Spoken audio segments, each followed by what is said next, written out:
Assalamualaikum warahmatullahi wabarakatuh dan selamat sejahtera. Bertemu kembali dalam video cikgu kali ini iaitu graf fungsi sinus, kosinus dan tangent bersama cikgu Yat. Kali ini cikgu akan menunjukkan cara-cara untuk melakar graf fungsi kosinus. Yang lepas cikgu tunjukkan cara melukis graf fungsi sinus ataupun sin. Kali ini kosinus, cos. Bagi julat theta 0 hingga 360 darjah. Ini adalah bentuk umum. Y sama dengan A cos B theta tambah C. Sama seperti video sebelum ini. Di mana A adalah bagi titik maksimum atau minimum. B menentukan bilangan kitaran. Lengkap ya. Dalam 0 hingga 360 darjah tu berapa kitaran lengkap. C menentukan kedudukan graf. Okey. Video sebelum ni cikgu dah explain ya. Kedudukan graf naik atau turun. So, kita akan terus kepada contoh yang pertama.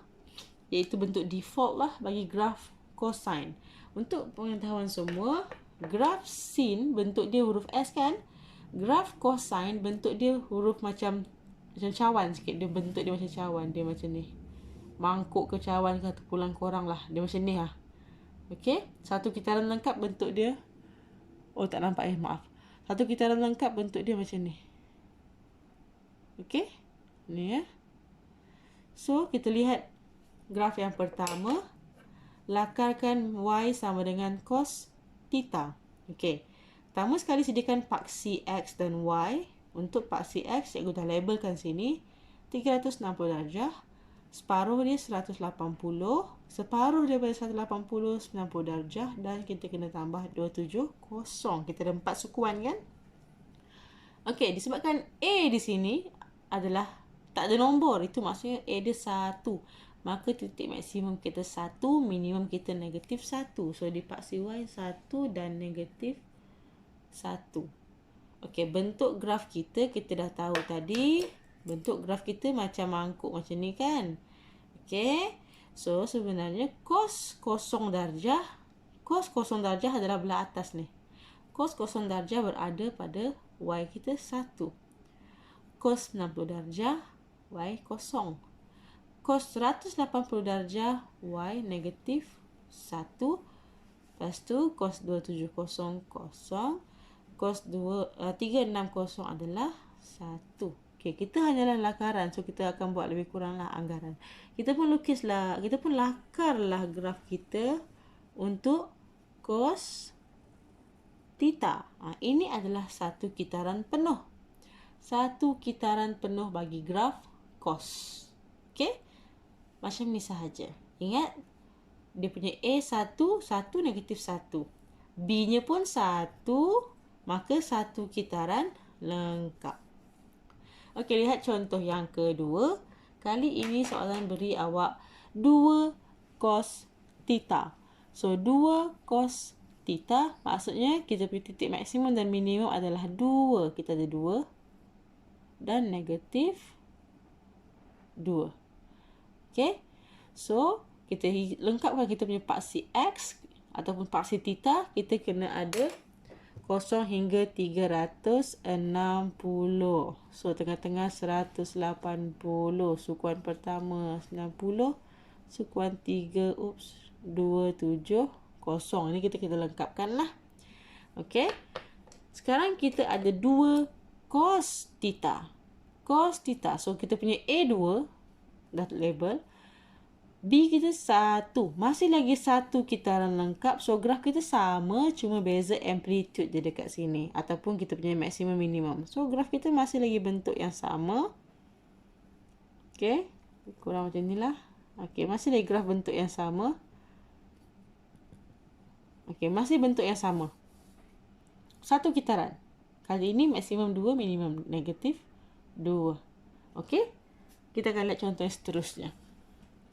Y sama dengan cos 2 theta.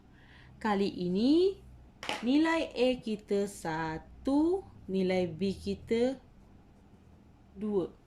So, maksimum minimum kita mesti ada 1, maksimum minimum kita mesti ada negatif 1. Okey, abaikan yang tepi. Tak mau ganggu. Okey.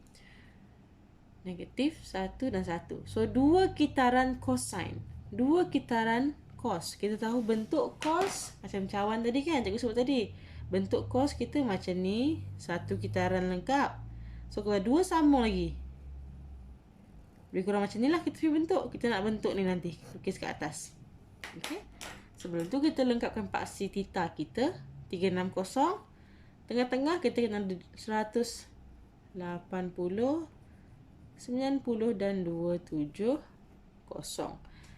Okey, disebabkan kita ada 2 kitaran lengkap, kita akan ada 2 cosine. Kita detailkan lebih sikit. 45, 135, 225, sini 3, 1, 5. Kita tambahkan detail sikit lah, lebih mudah.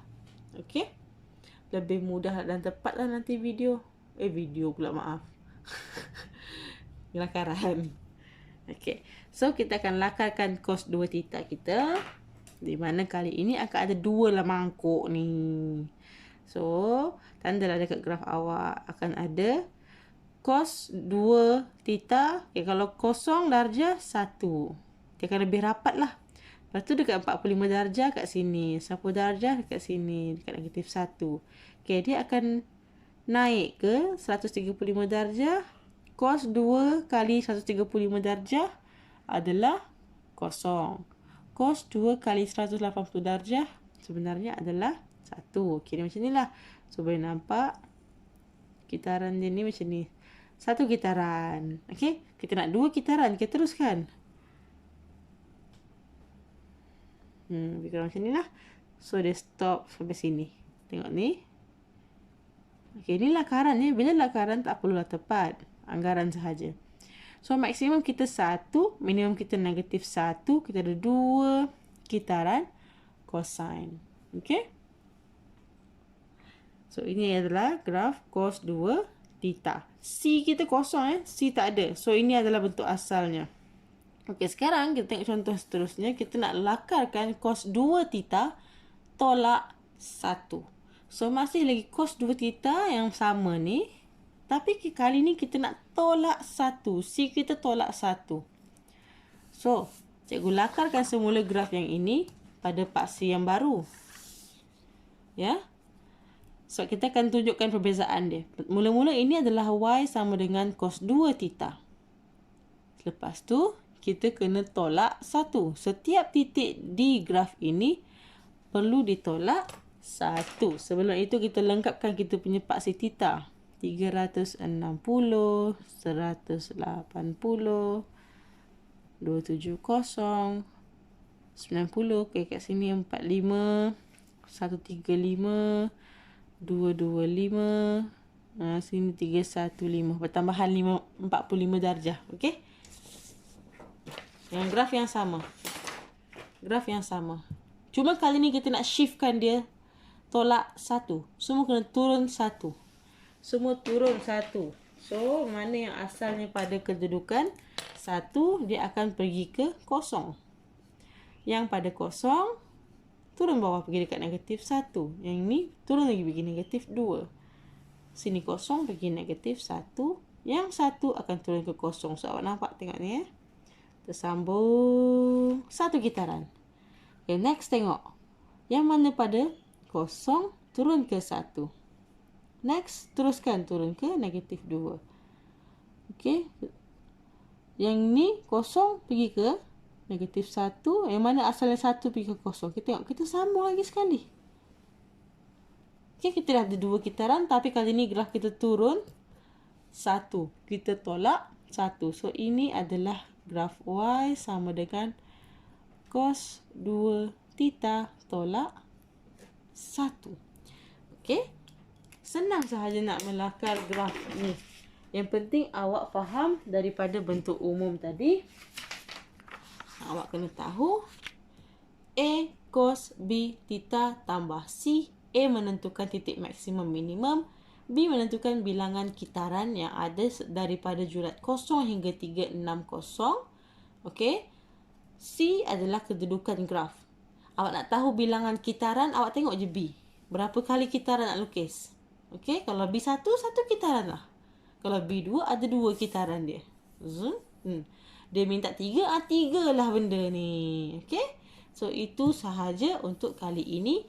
Jangan lupa untuk nantikan video seterusnya. Cara untuk melakar graf fungsi tangent. Okey, semua terima kasih. Bye.